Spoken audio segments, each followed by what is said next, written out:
ఏమొస్తుంది? మమ్మల్ని ఎందుకు టార్గెట్ చేస్తున్నారు?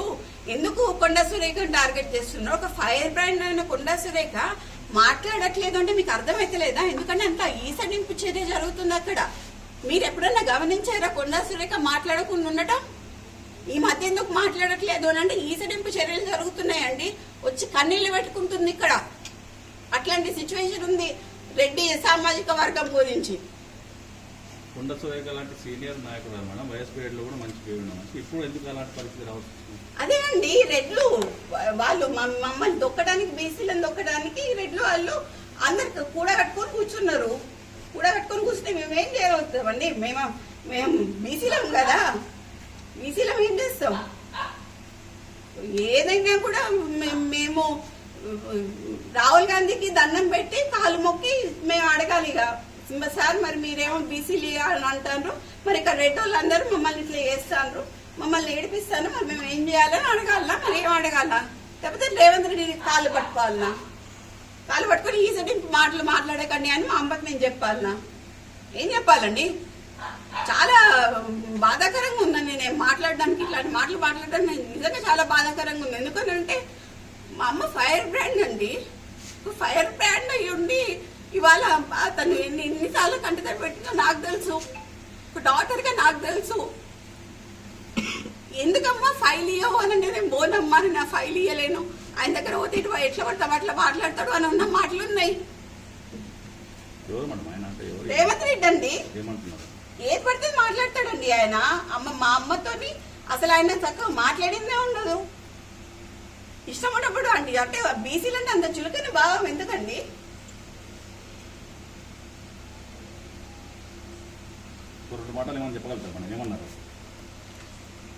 ఒక మీటింగ్ జరిగిందండి ఢిల్లీలో. ఇది ఇప్పటివరకు బయటికి రాలేదు, నేను ఇవాళ చెప్పదలుచుకున్నా.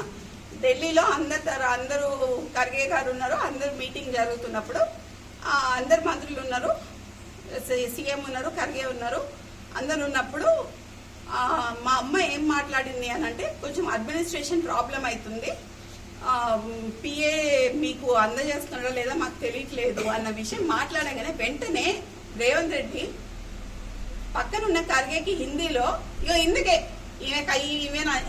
ఇంటికి రానియా ఏమన్నా అంటే ఏదో ఒకటి చెప్తుంది. 10 పిటిషన్లు పట్టుకొని వస్తుంది, 10 పనులు పట్టుకొని వస్తుంది.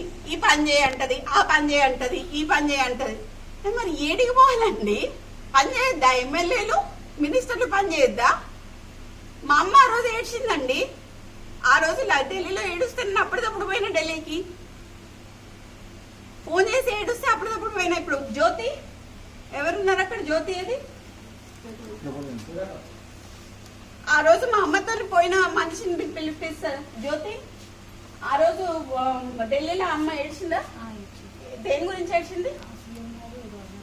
ఏడ్చిందా? ఏమని చెప్పింది? చెప్పాలి.